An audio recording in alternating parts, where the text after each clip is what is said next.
우리가 지난 시간에 광수공양원이라고 하는 이제 세 번째 보현보살의 행원을 봤었습니다. 첫 번째 행원이 뭐였죠?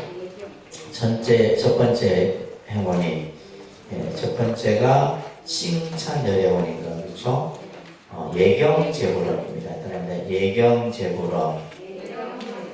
그래서 모든 부처님을 그죠? 예경하고 예배하고 공경하겠다라고 하는 것이 보현보살의 첫 번째 행원이었어요. 그래서 예경제불원이라고 하고 두 번째 행원이 칭찬여례원입니다. 그러니까 칭찬여례원. 열애를 그죠? 찬탄한다.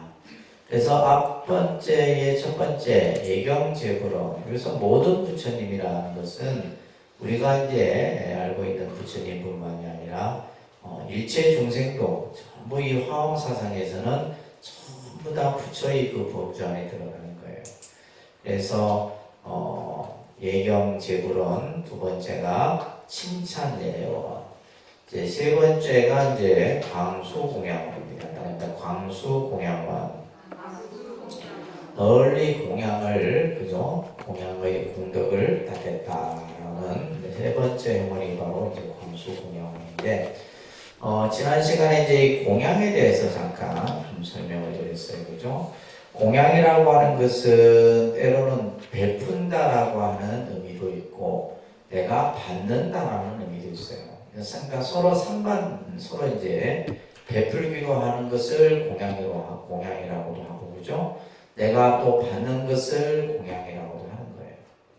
그래서 우리가 이제 베푼다라고 하는 것은 여러분들이 이제 보시라는 개념을 이제 기본적으로 이해하고 계실 텐데, 그래서 보시보다도 어떻게 보면 더 광범위한 의미가 바로 이 불교에서 사용하는 공양의 뜻이다라는 거예요. 그래서 지난 시간에도 이제 우리가 왜 절에서 늘 스님들이 공양이라는 단어를 그죠? 밥을 먹는 것도 공양이고 그죠? 부처님께 올리는 것도 공양이고 모든 것들을 다 공양이라고 했어요. 여기에서 이제 이 보현행원에서는 공양 중에서도 최상의 공양이 바로 법공양이다 이런 내용이 나옵니다. 그래서 여러분들이 이 광수공양원에서는 법공양에 대해서 정확하게 여러분들이 이해를 하는 시간을 좀 가져야 된다. 우리가 보통 이제 첫 번째 우리가 공양에는 제공양이 있죠, 그죠? 제공양. 그래서 지금 이 보현행원에서도 나오는 여러 가지 꽃과 또 그 다음에 향과 그죠? 음악과 또 여러 가지 가지 그러한 공양구들은 전부 제공양이에요. 그 다음에 이제 우리가 여기서 말하는 법공양의 개념이 설명이 되어집니다. 지난번 때 한번 전체적으로 읽었었는데 자 한번 보시면 선남자야 널리 공양한다는 것은 그죠? 공양이라는 의미를 여러분들이 잘 이해를 하셔야 되겠죠. 진법계 호공계 시방삼세 일체 불찰 온 시방삼세 일체 부처님 세계의 말이에요. 불찰은 부처님의 세계를 얘기한다고 했어요. 그죠? 극미진마다 그 부처님의 세계가 한량이 없어. 미진인데 그게다가 더 아주 가는 더 아주 세분화해서 극미진이다 이렇게 표현했었어요. 그러한 각각의 일체 세계에마다 극미진수의 부처님이 계시고 낱낱 부처님 계신 곳마다 한량없는 보살들이 둘러 계심에 자 여기서부터 이제 중요한 거죠. 내가 보현행원의 원력으로 이 말이야. 보현보살의 이 원력으로 깊고 깊은 믿음, 그죠? 우리가 믿음은 그냥 믿음이라 하면 되는데 여기에서 깊고 깊은 믿음이다. 그러니까 믿음이 뭐예요? 완전히 갖춰졌다 이런 뜻이에요. 믿음이 성만했다. 다시 말해서 신만성치다 이런 표현과 같은 겁니다. 깊고 깊은 믿음. 또한 분명한 지견을 일으켜서 분명한 지견이라고 하는 것은 바로 내가 바른 생각으로 그것을 아는 거죠, 그죠? 그것을 일으켜 여러 가지 으뜸가는 묘한 공황으로 공양하되 어떤가는 묘한 공양구라고 하는 것은 최상의 공양구를 말하는 것, 최고의. 예, 그거는 이제 어떤 외형적인 물질적인 어떤 것도 있지만은 마음적인 것도 있는 거예요. 내가 부처님께 뭔가 그죠? 과일을 올리든 떡을 올리든 무엇을 올리든 간에 그죠? 최고를 내가 먼저 우리가 올리려는 마음을 갖게 되잖아요. 그죠? 그래서 어떤가는 묘한 공양구로 공양하되 자 화운이며 만운이며 천음화군이며 천상계운이며 천의모이며 하늘에 그죠? 가지가지의 그러한 여러 가지의 공양들을 전부 지금 나열하고 있습니다. 또 향을 공양하는데 하늘의 향 가운데 도향, 소향, 도향은 바르는 거고 소향은 태우는 거고 말향은 가루로 된 향이죠. 그죠? 이러한 여러 가지 많은 공양구가 수미산 가득히 그냥 가득 쌓아서 또한 이러한 여러 가지 등을 켜대 등공양이 나오죠. 그죠? 향공양, 등공양, 꽃공양 뭐 여러 가지 공양들이 지금 설명이 되는데 등을 켜는데 소등이며 유등이며 또 여러 가지 향유등이며 이와 같은 등의 낱낱 신지가 수미상 같고 그래서 이제 우리가 지금이야 이제 초를 켜고 또 인등도 전기로 이렇게 하지만은 옛날에는 전부 기름으로 했었어요. 그래서 이제 기름을 이렇게 올려서 기름을 올리는 경우도 있어요. 기름을 공양으로. 그래서 간혹 보면 뭐 참기름도 올리고 들기름도 올리고 그 기름을 짜서 가장 최고의 기름을 부처님께 올리는 거죠. 자, 이러한 여러 가지 공양을 올릴 때 그 낱낱 심지는 수미상 같고 기름은 큰 바닷물과 같다. 자, 이렇게 여러 가지 공양구로 어떻게 한다? 항상 공양한다 이 말이에요. 부처님에게 이러한 공양구를 다 차려서 늘 공양을 하는 거예요. 자, 그 다음에 이게 이제 중요한 겁니다. 따라합니다. 선남자야. 모든 공양 가운데는 법공양이 가장 으뜸이니 그죠? 공양 중에서도 법공양이 가장 으뜸이 가는 공양보다 60페이지입니다. 가장 으뜸 가는 공양이다. 그래서 우리가 보시를 함에도 뭐요? 법보시가 최상의 보시다. 왜 이 법공양이냐? 왜 또 법보시냐? 이 법시나 법공양은 뭐요? 무르의 공덕이 되기 때문이에요. 물질적인 것은 뭐가 돼요? 그냥 내가 복은 될지언정 공덕은 될 수 없다 이 말이에요. 그런데 우리가 공양을 올리는 것은 또 법공양을 올리는 것은 바로 무르의 공덕이 되기 때문이에요. 자, 어떤 것이 법공양이냐? 그냥 우리는 그냥 법공양하면 뭐 불상을 조성하거나 또 그죠? 뭐 종불사를 하거나 경책을 만들거나 이렇게만 생각했어요.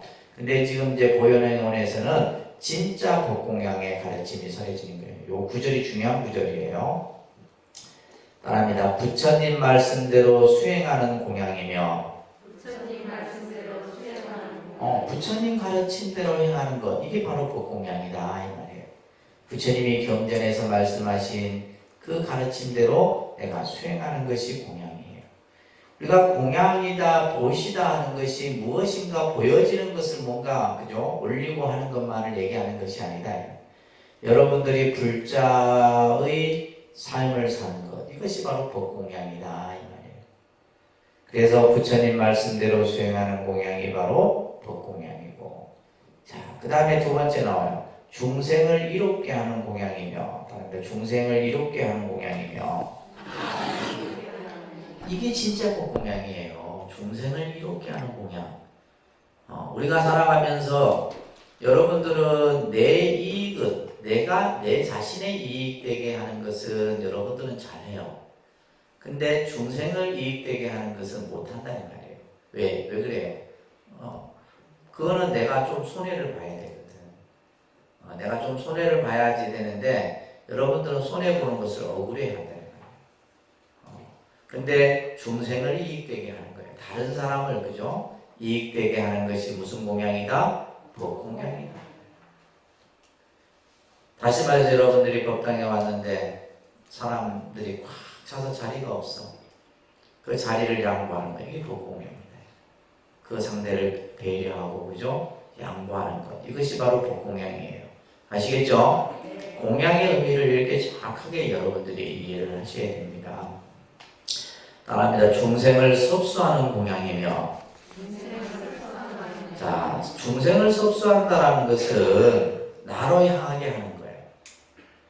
나로 향하게.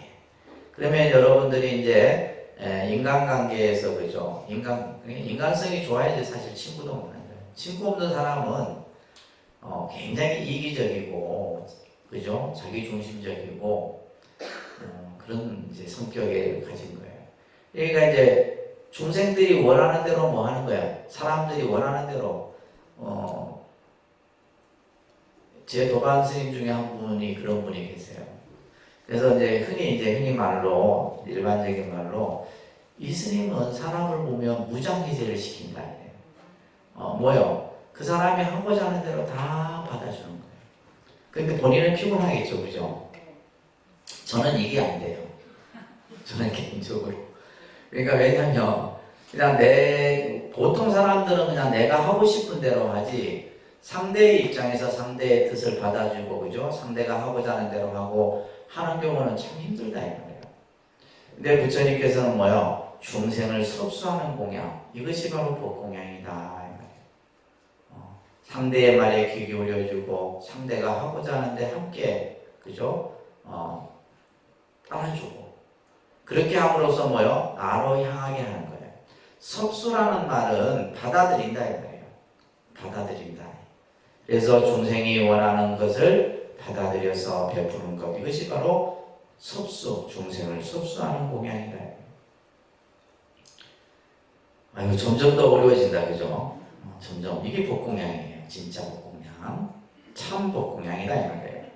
따라합니다. 중생의 고를 대신 받는 공양이며,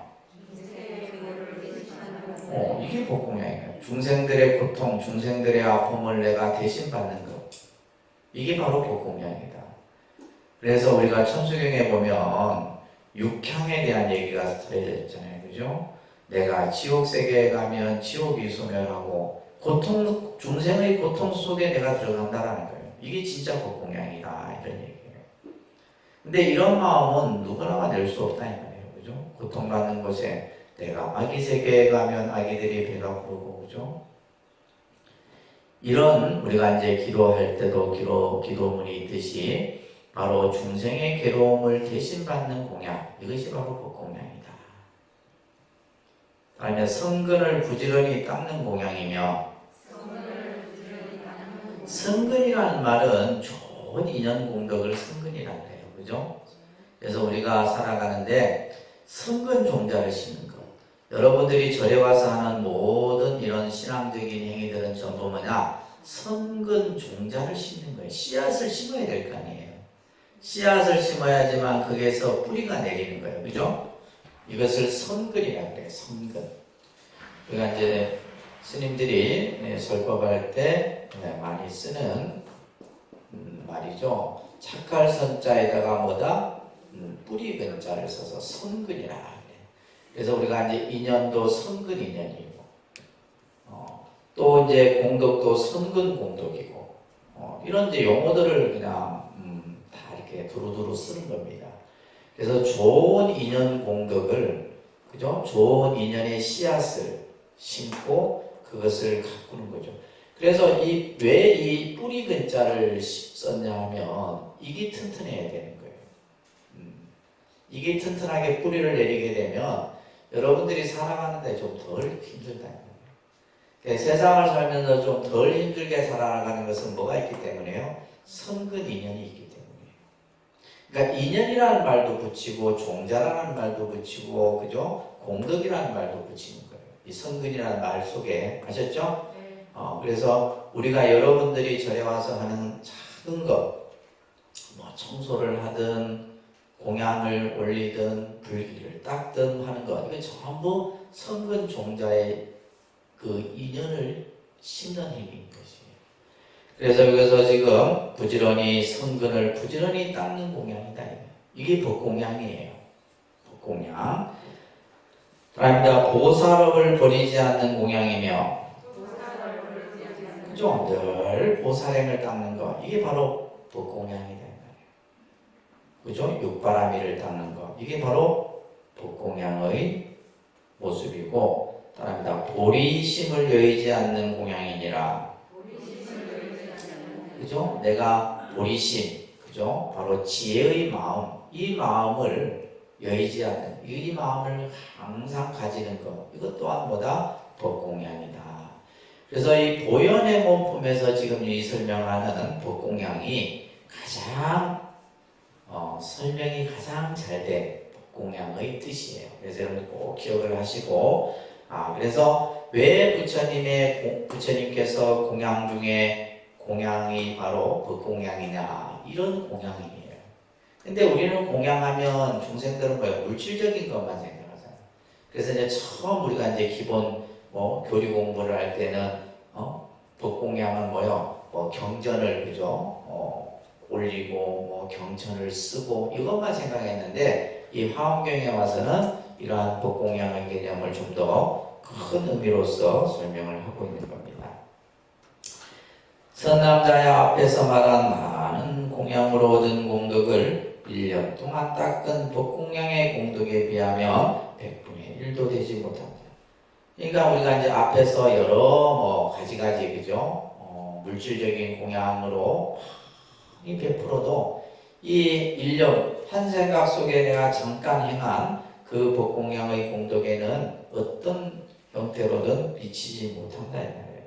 100분의 1에도 미치지 못하고 1000분의 1도 미치지 못하고 백천구지 나유타분과 가라분과 산분, 수분, 비유분, 우파니사타분, 이거는 전부 뭐냐면 인도에서 수를 나타내는 표시예요. 수량을 나타내는 표시입니다. 그래서 이제 여러분들이 조금 이걸 이해하시려고 하면 교재 한번 뒤쪽으로 쭉 넘겨보실까요? 몇 페이지냐면 쭉 넘기셔서 각주로 되어 있는 데가 있어요. 각주. 그죠? 78쪽에 보면 제가 이제 나유타라고 하는 이 나유타 참불가 중에 나유타라고 하는 참불가 있어요. 되게 저도 개인적으로 좋아하는 참불가인데, 그러니까 이 나유타가 뭐냐면 1천억이에요. 1천억. 나유타가. 그러니까 우리가 예를 들면 그러니까 인도에서 이런 어떤 시간이나 수량이나 이런 것들이 어마어마한 이런 표현들이 나오는 거예요. 그러니까 셀 수 없는 수, 또 셀 수 없는, 측량할 수 없는 시간, 이런 것을 할 때 우리가 겁이다, 나유타다, 또 우파니사타라는 이런 표현들을 쓰는 거예요. 가라라는 말도 쓰고 있는데, 이 가라분이라고 하는 것은 시간의 짧은 단위. 우리가 이제 시간의 짧은 단위를 얘기할 때는 찰나라고 하는 것도 있죠, 그죠? 시간의 순간. 근데 이 가라라는 뜻도 이제 그런 의미예요. 그러니까 시간일 때는 1600찰나, 일주야를 1800분의 1을 말하는데, 그래서 이제 수량을 말할 때 터럭 하나를 100분, 한 1분을 말하는데, 여기서 이제 이런 의미로서 이 가라라는 말을 쓰고 있다. 우파니사타라는 것은 아주 작은 그 미소의 분수를 말하는 거예요. 이런 이제 이런 수량의 뜻을 나타내고 있다라는 것을 여러분이 그냥 이해하시면 됩니다. 그래서 지금 경전에서 가라분, 산분, 수분, 비유분, 우파니사타분의 일도 또한 되지 못한다. 다시 말해서 법공양에는 어떤 형태로도 어떤 것으로도 그 법공양과 비교할 수 없다. 이런 이제 좀 이렇게 과장적인 이런 비유 표현이 나오는 겁니다. 지금 화엄경에서는 이런 표현들이 많이 나와요. 왜 그러느냐? 마지막 여기 또 중요하죠. 그럽니다. 모든 부처님께서는 법을 존중히 하시는 까닭이며, 그죠? 우리가 불교라는 종교의 가장 그 중심은 다르마, 법입니다. 법. 그래서 우리가 부처님께서도 마지막 열반에 드실 때 하셨던 말씀이 법에 귀해라. 그죠? 법에 의하여. 그래서 우리는 불법성 이렇게 삼보를 얘기하지만 이 삼보가 결국 하나예요. 불이 법이고 법이 불인 거예요. 불이 승이고 승이 또한 불인 것이다 이 말이에요.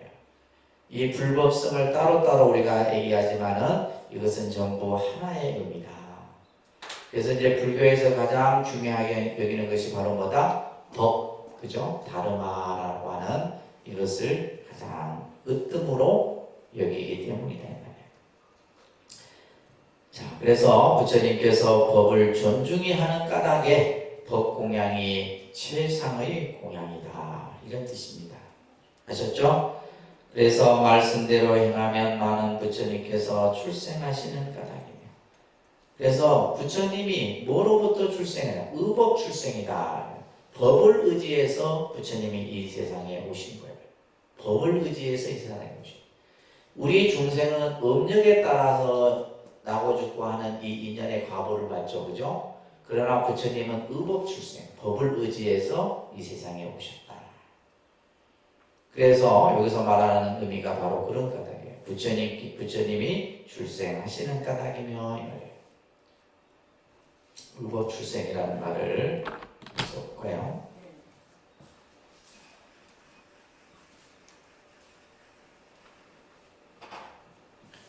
의라는 것은 이제 의지할 의자를 써서 법법자, 그 다음에 출생 이렇게 이제 의법 출생이라는 말을 합니다.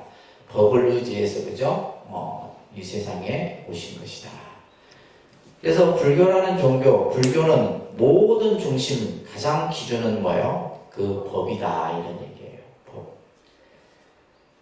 또한 보살들이 법공양을 행하면 열애께서 공양하기를 승치하나니 이러한 수행이 참된 공양이 되는 까닭이다. 이 개설하시고 나서는 이 넓고 크고 가장 수승한 공양, 그죠? 넓고 크고 가장 수승한 공양은 무슨 공양? 법공양이다. 이 공양은 허공계가 다하고 중생계가 다하고 중생의 업이 다하고 중생의 번뇌가 다하면 나의 공양도 다하냐. 내가 그냥 이 공양은 뭐요? 끊임없이 한다 이거예요. 근데 지금 앞에서 얘기한 허공계가 다하고 중생계가 다하고 중생의 업이 다 할 수 있어요, 없어요? 없다 이 말이에요. 그러니까 나의 공양도 어떻게 끝이 없는 거예요. 아시겠죠? 끊임없이 내가 하는 거예요. 허공계 내지 중생의 번뇌가 다함이 없기 때문에 나의 이 공양도 다함이 없어. 끝이 없다는 거예요. 항상 쉼없이 부처님께 공양을 올리는 거예요. 중생을 이롭게 하는 공양, 부처님 말씀대로 행하는 공양, 이러한 우리가 앞에서 말했던 여러 가지 복공양을 행하는 겁니다. 생각 상속해. 항상 생각에서 끊어지지 않아. 그죠? 생각 속에서 항상 내가 잊혀지지 않고 끊임이 없대.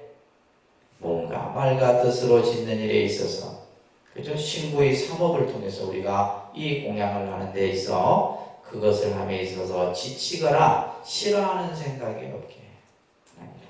그죠? 이렇게 공양을 해야 되는 거예요. 우리가 이제 요 구문은 앞에서 이제 예경제분원에서 나왔고 칭찬열애원에서 나왔고 강수공양원에서 10가지 원에 계속 후렴구로 똑같이 반복됩니다. 그러니까 우리가 행원이라고 하는 것은 뭐예요? 끊어짐이 없이 해야 되는 거예요. 끊어짐이 없이 했다가 말았다 하고 싶으면 하고 그냥 하기 싫으면 간통 이게 아니에요. 그래서 보현행원에서 마지막에는 뭐예요?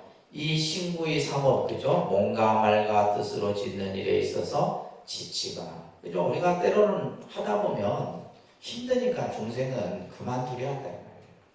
여러분들이 기도도 마찬가지고 다 마찬가지예요. 힘이 들면 아이고 그냥 여기서 그냥 포기할까, 중도 포기를 하려고 하죠, 그죠? 또 싫어해. 아이고 이제 내가 이거 해서 뭐 하겠나. 이제 우리가 이제 이것을 신앙생활도 이런 현상이 나타나죠. 내가 하면서 내가 지금 이거 신앙생활 한다고 무슨 내가 좋은 천년을 살 거예요, 만년을 살 거예요, 이런 생각도 하게 되고, 그죠? 이제 그런 생각이 일어나는데, 그런 생각이 일어나지 않도록 계속 끊임없이 내가 널리 중생을 위해서 이 공양을 늘 베풀겠다 이런 뜻이에요. 경문 분명히 아셨죠? 그래서 62쪽에 보시게 되면 바로 이 공양이라고 하는 것은 무한 공덕의 세계를 여는 것이 바로 공양이다 이 얘기를 지금 하고 있는 거예요. 왜 그러냐면 부처님이 진리로서 세운 바로 그 공덕의 세계는 모든 이 세계를 다 두루 덮고 있기 때문이에요. 그래서 이 화엄의 세계는 이 눈앞에 펼쳐진 이 세계가 무한 공덕의 세계다라는 거예요. 무한 공덕의 세계. 그래서 바로 이러한 공양의 의미가 그렇게 설명이 되어지는 겁니다. 다 읽어보셨죠? 그래서 이제 63쪽에 보시게 되면 공양이라고 하는 것에 대해서 설명을 하고 있는데, 공양은 그릇된 자기의 집착을 버리며 부처님의 청정공덕을 끌어들이는 기술이라 했는데, 이것은 무슨 말이냐 이렇게 하고 있죠, 그죠? 자, 우리 중생들은 자기의 눈으로 보는 이 육신을 자기라고 생각하고 있는 거예요. 이 말의 의미를 잘 이해를 하셔야 됩니다. 그렇죠. 우리는 내가 이 끌고 다니는 이 4대 육신 이것을 가지고 나라 여기고, 또 우리의 마음속에 움직이는 또 나타나는 여러 가지 현상을 그걸 가지고 또한 이제 자기 생각 속에서 자기 경계 속에서 또한 이것을 자기 내용으로 삼고 있다 이 말이에요. 그렇기 때문에 항상 우리 중생의 입장에서는 결국 어떤 자기의 입장에서 모든 것을 보고 판단하고 한다는 거예요. 그렇기 때문에 이제 공양이라고 하는 것이 저 끝에 64쪽에 보세요. 끝에서 둘째 줄 따라합니다. 공양은 자기 중심에 집착을 버리고 주는 것이다. 그래서 우리가 왜 불교에서 보시를 얘기하고 공양에 대한 이런 가르침들이 설해지냐면, 그죠? 내 거라고 하는 것, 그죠? 나라고 하는 것, 그죠? 나의 소유라고 하는 것을 자꾸 버리도록 하기 위한 하나의 그런 정신훈련이에요. 이것이 바로 자기의 집착을 버리고 주는 의미로서 설명을 하는 겁니다. 그래서 공양이라는 것은 부처님을 생각하고 또한 가장 존귀한 것을 최상의 정성을 기울여 기쁜 마음으로 우리는 드리는 것을 바로 최상의 공양으로서 설명을 하는 겁니다. 그 두 번째 단락에 보시면 공양이라는 것은 인간을 무한 공덕의 세계로 향하게 하고, 또 공양을 통해서 내가, 그죠?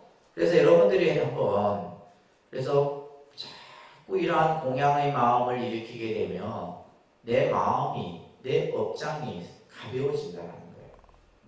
내 업장이 가벼워진다는 거. 근데 왜 그러냐면 우리 인간이 가지고 있는 본성은 자꾸 채우려고 하고 가지려고 하는데, 그것을 반대로 뭐요? 내가 중생을 향해 베풀고, 그죠? 부처님의 공덕을 향해서 베풀고 하다 보면 그러한 마음들이 자연스럽게 일어난다는 거예요.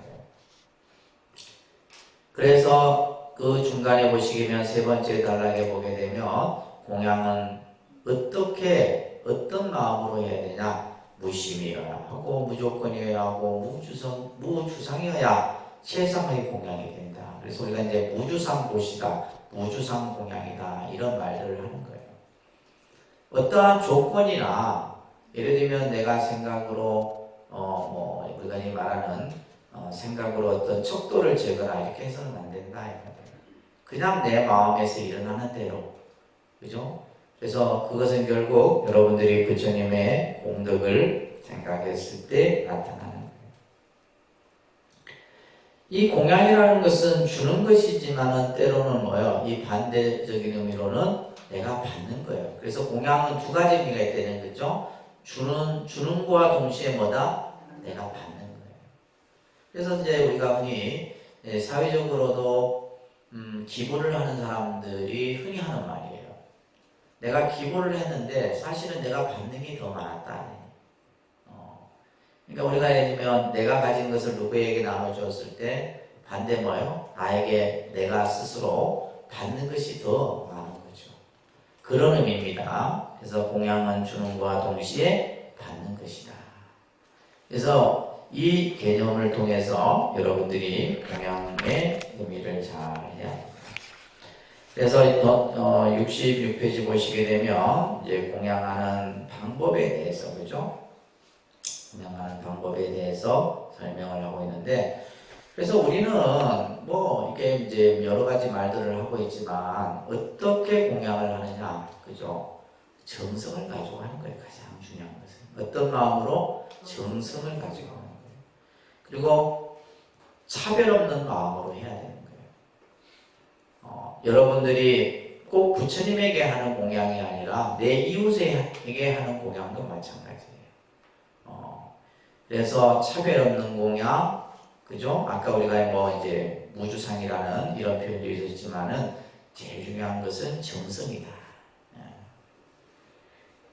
정성을 가지고 여러분들이 공양을 하나 올릴 수 있는 그런 마음이 되어야 되는 겁니다. 자, 그러면 이제 우리가 불교 경전에서 지금 나오는 공양구가 있죠. 그죠? 그래서 일체의 공양의 그런 물건들을 공양구라 그래요. 공양구.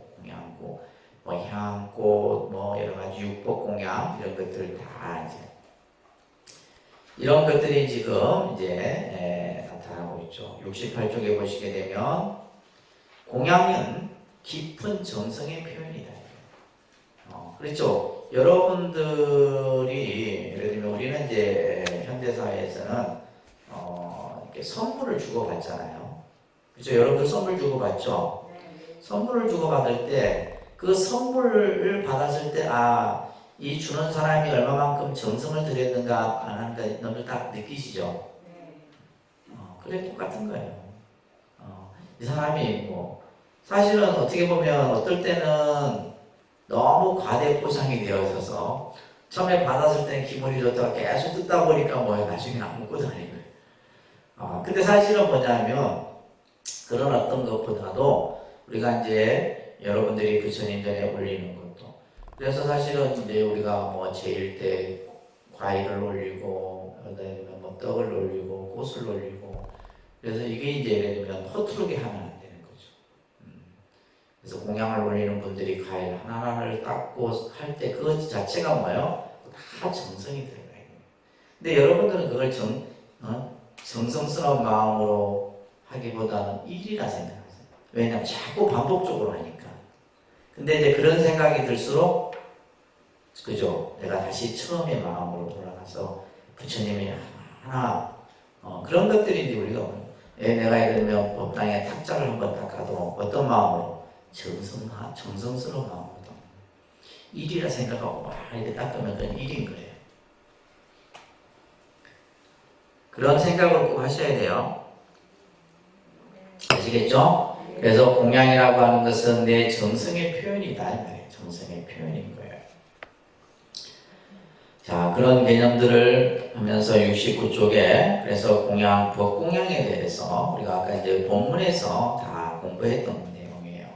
그래서 그것도 한번 쭉 읽어보시고 왜 법공양이 70쪽에 넘겨보시면 왜 법공양이 수승하느냐 아까 법공양이 수승한 이유를 말했죠. 그죠? 부처님께서 법을 존중하시기 까닭이며 또 부처님이 이 법으로 인해서 출생하셨고 또 법공양을 행하면 10개 공양하는 것이 성취되고 또 이러한 수행이 참된 공양이 되기 때문에 법공양이 바로 수승한 공양이 된다. 그래서 이제 71페이지는 최상의 법공양은 부처님 법을 전하는 것이다. 이런 내용들이 본문에서 쓰여지고 있습니다. 자, 그래서 우리가 이제 때로는 제공양도 필요하고 법공양도 필요해요. 그래서 우리가 이제 한편으로는 가난한 사람에게 물질이 필요한 사람에게는 제공양이 필요한 거죠. 마음이 가난한 사람에게는 뭐가 필요한 거예요? 법공양이 필요한 거예요. 그래서 우리가 이제 이 경전에서는 제공양과 법공양을 함께 얘기를 하는데 내 중요한 핵심은 뭐냐면 중생을 이롭게 하는 거예요. 중생을 이롭게 하는 데 있어서 때로는 법공양, 때로는 제공양 이 두 가지의 개념들이 함께 설명이 되어지는 겁니다.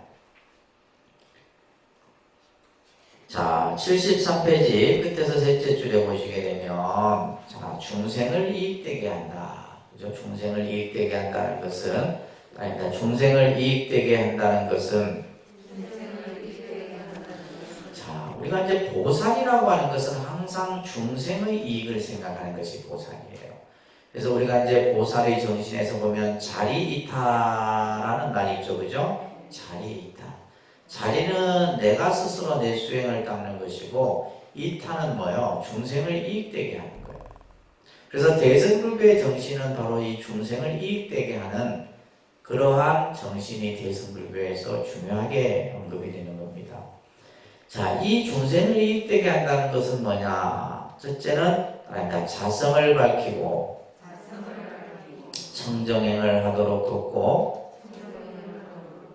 또 간접적으로 도움이 되는 일이어야 한다.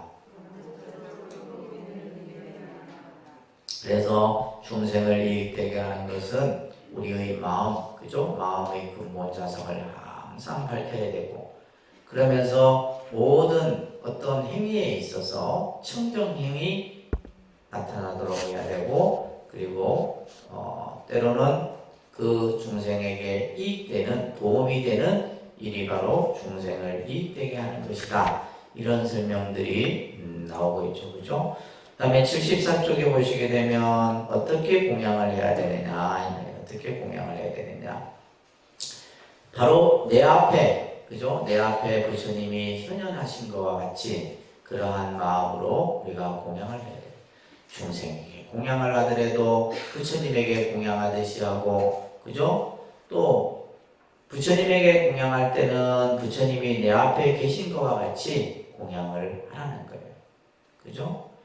이러한 개념들을 여러분들이 교재에서 한번 읽어보세요. 자, 75쪽에 보시게 되면 보살들이 법공양의 그 성격에 대한 설명을 하고 있는데 법공양을 행하게 되면 여러 개 공양하기를 성취하니 이것이 바로 수행이 참된 공양이다. 자, 이 말도 여러분들이 조금 잘 의미를 생각하셔야 돼요. 수행이 참된 공양이다. 그래서 여러분들이 하는 기도, 참선, 명상 이런 모든 수행의 그 수행의 모습이 바로 공양인 것이에요. 내가 내 기도를 하는데 이게 어찌 공양이냐? 그것 또한 뭐다? 중생을 이익되게 하는 것이다. 여러분들이 기도를 해요. 근데 그 기도는 뭐예요? 나를 위한 기도이기도 하지만은 또 한편으로는 뭐예요? 내 가족을 위한 기도잖아요. 내 이웃을 위한 기도고 모든 사람을 위한 기도다 이 말이에요. 그렇기 때문에 그 또한 뭐다? 참된 공양이 되는 것이다. 아셨죠? 수행 또한 참된 공양이 된다라는 말도 여러분들이 잘 이해를 하셔야 되고요. 자, 그 다음에 70쪽으로 쭉 넘기셔서 보시게 되면 그 세 번째 단락에 들어갑니다. 공양은 복의 문을 여는 것이다. 그렇죠. 우리가 공양이라고 하는 이러한 마음을 통해서 결국 그러니까 우리가 이제 예를 들면 이 복이라고 하는 것은 이 복도 이제 우리가 금강경에서는 유루복, 무루복이 있죠, 그죠? 복이라는 개념에서도 유루복도 있고 무루복이 있어요. 그러니까 유루복은 내가 이제 쓰고 나면은 없어지는 거고 무루복은 없어지지 않는 거예요. 아마 여기서의 지금 복은 무슨 복을 얘기해요? 무루복을 얘기하는 거예요. 무루복. 그래서 공양은 바로 복의 문을 연다. 그래서 나로 하여금 이 복의 문을 열게 함으로써 뭐요? 우리들이 중생들이 현실 속에서 살아가는데 좀 더 예를 들면 복이 있으면 살아가는데 좀 덜 힘들다 이 말이에요. 쉽게 표현하면 그죠? 여러분들이 어떤 복이 있든지 뭐 자식 복이 있든지 남편 복이 있든지 그냥 제 복이 있든지 인복이 있든지 그죠? 그 복이 있으면 내가 살아가는데 좀 덜 힘들다는 거예요. 그래서 이 공양을 통해서 우리 스스로 복의 문을 여는 겁니다. 자, 그래서 78쪽에 보시게 되면 이러한 우리가 공양을 행함으로써 그죠? 복의 꽃밭이 열리고 지혜의 태양이 빛나게 되는 거예요. 또한 부처님의 은혜로운 위실력이 항상 이 세계에 항상 널리 퍼져 있고 그 부처님의 공덕의 가피가 우리에게 미치는 겁니다. 그래서 공양을 행하자 이렇게 지금 이제 필자가 써놓고 있죠. 공양을. 그래서 광수공양이에요. 앞에서도 얘기했듯이 이 공양을 뭐다? 끊임없이 쉼없이 내가 행하겠습니다 하는 거예요. 그래서 우리가 늘 부처님에게 공양하듯 일체 중생을 위해 공양을 하는 겁니다. 아셨죠? 그래서 이 보현행원은 똑같은 패턴으로 나와요. 우리가 찬탄을 하더라도 부처님을 찬탄하되 일체 중생을 찬탄하고 그죠? 예경하되 부처님에게 예배와 공경을 하는 것이 곧 일체 중생을 예배하고 공경하는 것이고 또 여기서 공양을 하되 모든 부처님에게 공양하는 것은 일체 중생에게 공양하는 것이에요. 그래서 그만큼 우리가 이제 이 불교에서 공양이라는 의미 또 보시라는 의미 이런 의미들이 중요한 의미로서 설명이 되는 겁니다. 자, 그 다음에 이제 오늘은 참회를 볼 거예요. 그 다음에 업장 참회입니다. 업장, 참회 업장원이에요. 그죠? 광수공양원, 그 다음에 참회, 참제 업장원입니다. 그러니까 참제 업장원. 자, 이 지금 원도 우리가 이제 여러분들이 늘 기도하시면서 내 업장을 소멸하기를 우리는 바라죠. 그래서 여기서 이제 업장, 참제 업장이다라는 이제 원을 합니다. 본문을 같이 한번 소리내서 한번 읽어보시면 크게 어려운 내용은 없어요. 어려운 내용은 없는데 내용은 어렵지 않지만은 행하기가 없짓다 어렵다. 그죠? 행하기가 어려운 거지. 우리가 교리적으로 이해로서 어려운 것은 없는 거예요. 그래서 내가 생활 속에서 여러분들이 이것을 실천하기 어려운 거예요. 그렇기 때문에 이제 우리가 원이라고 하는 것은 다짐이 있어야지만 가능한 겁니다. 내가 해야 되겠다라는 다짐이 있어야지 그냥 단순히 그냥 뭐 생각으로만 가지고 되는 것은 아니에요. 대방강물 하음경 보현행원 범제운이라 선남자야 또한 업장을 참회한다는 것은 보살이 스스로 내가 과거할 양 없는 법을 내려오면서 탐내는 마음과 성내는 마음과 어리석은 마음으로 말미암아 몸과 말과 뜻으로 지은 악한 한량 없고 가없어 만약 이 악업이 형체가 있는 것이라 끝없는 허공으로도 용납할 수 없으리니 내 이제 정정한 삶은 널리 벗게 극미신수 세계 일체 불보살 전에 두루지성으로 참회하되 하고 항상 정정한 계행에 일체 공덕에 머물러 있으오리라 하는 것이 이와 같이 하여 공계가 나고 중생계가 하고 중생의 허리라 중생의 번뇌가 다하면 나의 참회도 다하려니와 허공계 내지 중생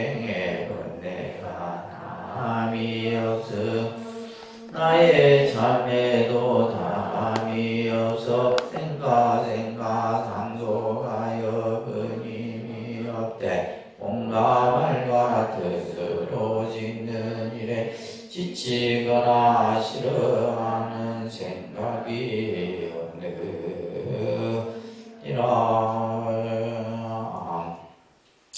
참 좋은 원입니다. 그죠? 우리가 이 보현행원은 행원 하나하나가 정말 우리들이 삶 속에서 실천해야 될 원이에요. 아시겠죠? 항상 이 원을 여러분들이 늘 머릿속에서 기억하고 이 원을 실천해야 돼요. 우리가 이제 이 참제업장이다. 참제. 참이라는 말은 한자로 쓰면 좀 어려워요. 뉘우친다 이런 뜻이에요. 참자. 그죠? 뉘우칠 참자인데 이 제자는 이제 없앤다, 소멸한다. 뭘 없앤다? 업장이라고 하는 거죠. 업장.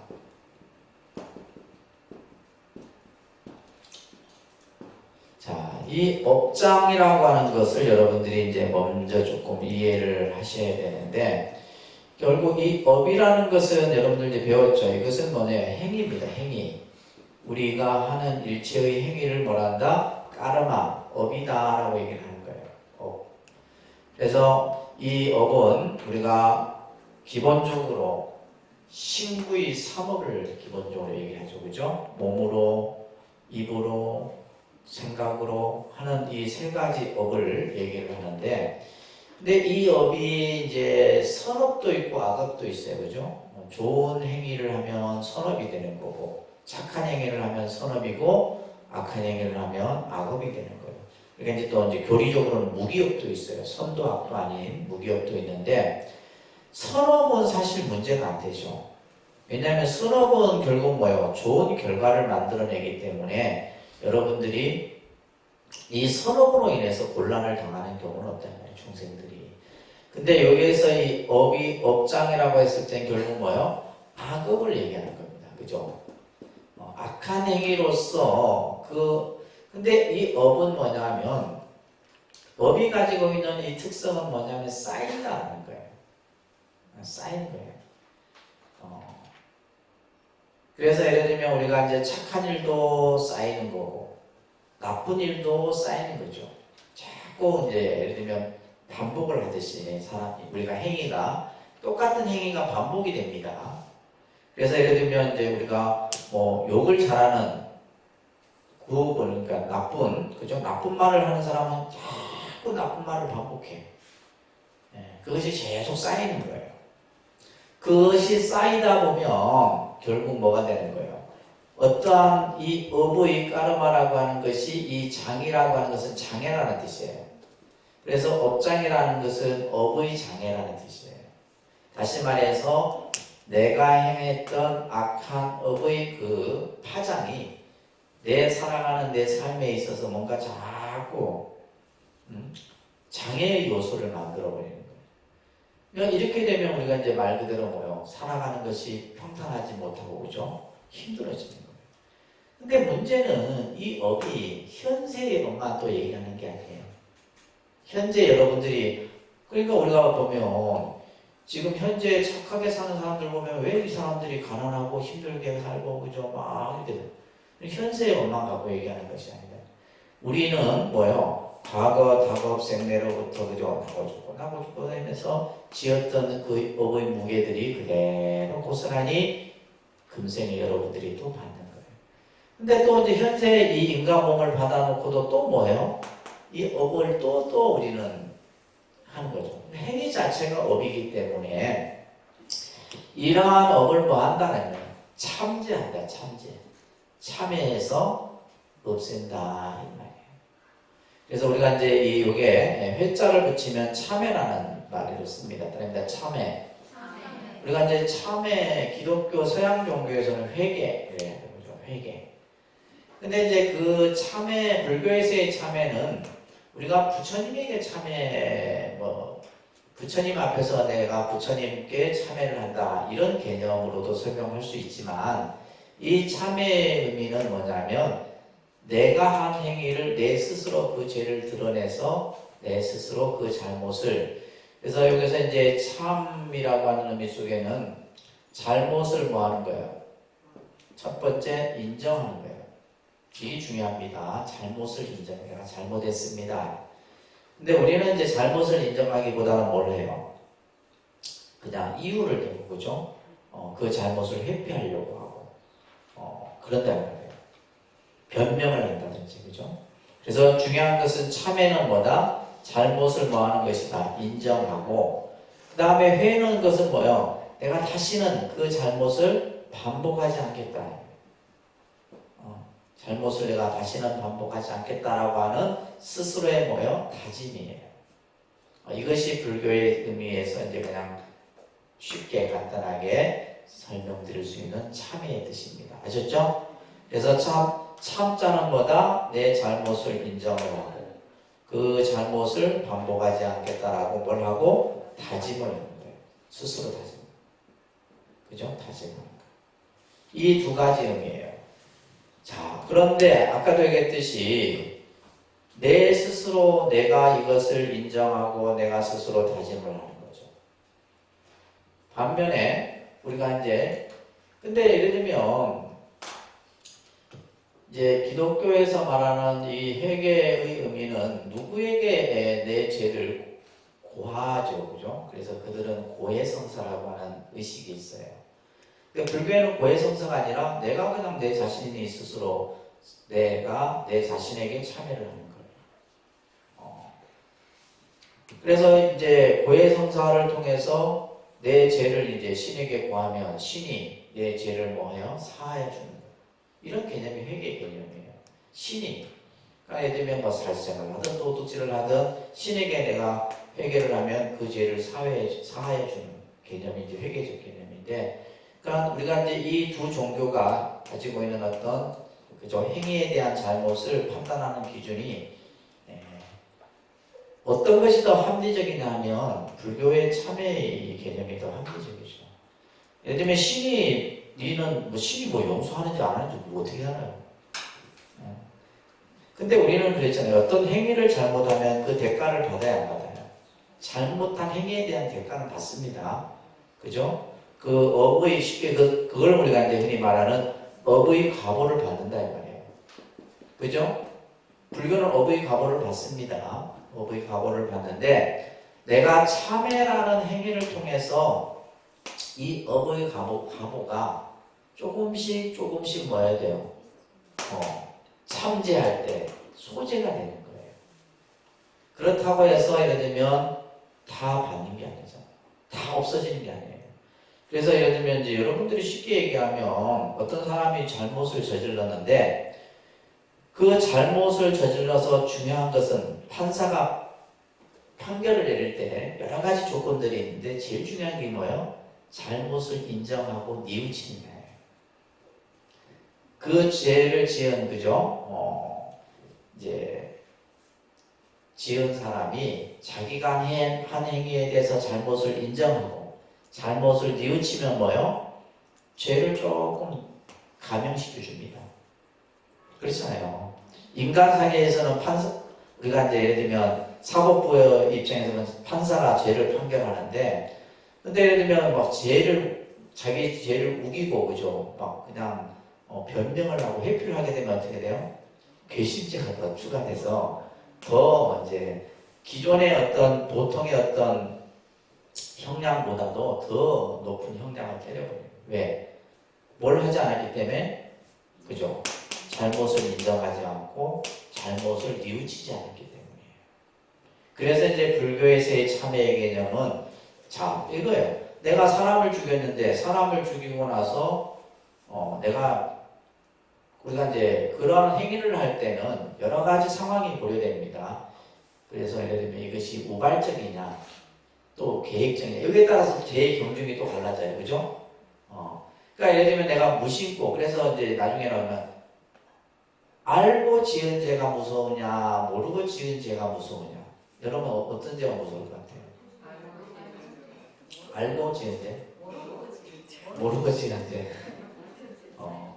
그래서 예를 들면 우리가 이제 이런 어떤 그에 있어서 이제 뭐 인간 세계에서의 어떤 사법부의 어떤 모습이나 또 불교에서 말하는 그래서 이제 예를 들면 이제 살생을 했는데 내가 참회를 하고 그죠. 근데 그 상황이 뭐요? 우발적으로 일어난 거예요. 계획적으로 한 게 아니라 갑자기 내가 화가 나서 그 감정을 추스리지 못해서 살인을 했단 말이에요. 근데 예를 들면 딱 끝나고 나면 뭐 사람이 내가 그때 왜 못 참았을까? 그때 왜 순간 멈추지 못했을까? 하죠. 그러면서 그렇지만은 그 사람은 뭐요? 살인을 한 죄의 가호는 받아야 되는 거예요. 받잖아요. 그러니까 불교의 입장에서 이런 참회의 개념이 더 사실은 합리적인 거죠. 그렇다고 예를 들면 뭐 신이 모든 것을 다 사는가? 예를 들면 신 중심의 이런 종교관을 가지고 있는 서양 종교, 기독교 같은 경우는 이제 회개라는 개념을 통해서 하는데 상당히 두 종교의 개념이 이제 좀 다릅니다, 그죠? 자, 그래서 지금 여기에서 우리가 보시게 되면 참회라고 하는 것은 이거예요. 그러니까 자기 발전과 변화의 시작이다. 참회라는 것은 결국 자기가 한 행위에 대해서 그죠? 그것에 대해서 뉘우치고 또 반성하고 함으로써 자기를 좀 더 발전시킬 수 있는 그리고 자기를 변화시킬 수 있는 그런 어떤 시작점이 바로 우리가 참회라는 거예요. 그래서 죄를 짓고 안 짓고의 개념이 아니라 우리는 알고도 짓고 모르고도 짓고 그죠? 내가 또 과거에 지은 죄도 있고 내가 알 수 없는 그 시간 속에 지었던 죄도 있고 알 수가 없는 거죠. 그죠? 그래서 이러한 참회를 통해서 우리는 청정한 자기 본성을 회복하는 이런 의미들이 바로 이제 참회라는 개념을 가지고 있는 겁니다. 자, 그래서 이제 경문에 보게 되면 선남자야 업장을 참회한다. 그죠? 업장이라는 말을 제가 설명드렸어요. 그죠? 이 업장을 참여한다는 것은 보살이 스스로 생각해. 내가 생각하는 거예요. 어떻게 생각하느냐? 내가 과거 한량없는 겁을 내려오면서 그죠? 한량없는 시간을 우리는 나고 죽고 반복하는 삶을 살아왔다 이 말이에요. 그러한 시간 속에서 이 말이에요. 자, 여기서 중요한 것이 바로 이제 삼독심이 나오죠. 그죠? 탐내는 마음, 썩내는 마음, 어리석은 마음. 이것이 이제 우리가 불교에서는 다시 말해서 가장 어떻게 보면 우리 중생들이 이것을 우리는 번뇌라고도 하지만은 그죠? 삼독심을 번뇌라고도 하지만은 또 한편으로는 뭐예요? 우리의 중생의 마음을 미혹되게 하는 근본이 되는 거예요. 그래서 이것을 번뇌라고 하는 거예요. 이 탐진치 결국 이제 우리가 수행을 하는 가장 근본 이유도 이걸 이제 우리가 좀 줄이려고 하는 노력이 수행인 거죠. 그죠? 수행이 뭐 딴 것이 아니라 여러분들이 뭐 경을 읽고 연불 하고 절하고 이게 수행이 아니에요. 수행이라는 것은 내 마음 속에 있는 이 세 가지의 마음을 조금씩 줄여나가는 것이 수행이다. 아시겠죠? 수행의 개념을 그렇게 생각해야지 우리는 뭐 절에 가서 무슨 뭐 경을 읽고 이걸 수행이라 생각해요. 아니에요. 이 마음, 내 마음 속에 있는 이 세 가지 마음을 조금씩 줄여나가고 그럼으로써 뭐 하는 거예요? 내 마음에 있는 본래의 청정한 자성 이것을 아까 얘기했듯이 회복시키는 것이 바로 수행이다라는 거예요. 그래서 이 탐내는 마음 욕심이죠, 그죠? 썩내는 마음 분심입니다. 진심이라고도 하죠. 이게 다 무서운 마음들이에요. 그리고 세 번째 어리석은 마음 이것을 우리는 무지라고도 합니다, 그죠? 이런 것으로 말미암아서 몸과 말과 뜻으로 지은 악한 업, 신구인 삼업으로 지은 아까 선업은 문제 안 된다 했잖아요, 그죠? 선한 행위는 문제가 될 게 없단 말이에요. 중요한 것은 뭐예요? 악한 업이 문제가 되는 거예요. 자, 몸으로 입으로 생각으로 몸과 말과 뜻으로 지으니 악한 업이 한량이 없어. 이게 문제인 거예요. 그러니까 이 업이 쌓이고 쌓여서 우리는 그것을 뭐라 한다? 업장이라 얘기를 하는 거예요. 이 몸과 말과 뜻으로 지으니 악한 업이 한량이 없기 때문에 그 한량이 없는 것이 바로 뭐요? 가득가득해. 가없어. 가없다는 끝이 없다 이런 뜻이에요. 가없다라는 것은 내가 지은 악한 업이 한량이 없고 끝이 없어. 끝 없어요. 우리는 늘 이 업을 짓는다 이 말이에요. 자, 근데 그 다음에 보면 이 악업이 형체가 있는 것이라면, 근데 우리가 업이라는 것은 형체가 있는 게 아니잖아요. 형체가 없다면 선업도 형체가 없고 악업도 형체가 없어요. 근데 이것을 만약에 어떤 형체로서 나타낸다면 허공, 끝없는 허공으로도 용납할 수 없다. 다시 말해서 허공을 덮고도 남는다 이런 거예요. 그러니까 여러분들이 지은 업장의 무게를 그 무게를 달 기계가 없어요. 너무 무거워서. 또 업의 크기를 우리가 업장의 크기를 표현한다면, 네, 요게 지금 이 보현행원뿐만이 아니라 다른 경전에서 나와요. 허공을 덮고도 남는다. 여러분들 개개인이 지은 업의 무게가 그렇다는 거예요. 아시겠죠? 그러니까 우리가 세상 살기가 어려운 거예요. 힘든 거예요. 살아가는 게 힘든 거예요. 그래서 여러분들이 닦을수록 내 업의 무게를 줄여나갈 수 있는 겁니다. 아시겠죠?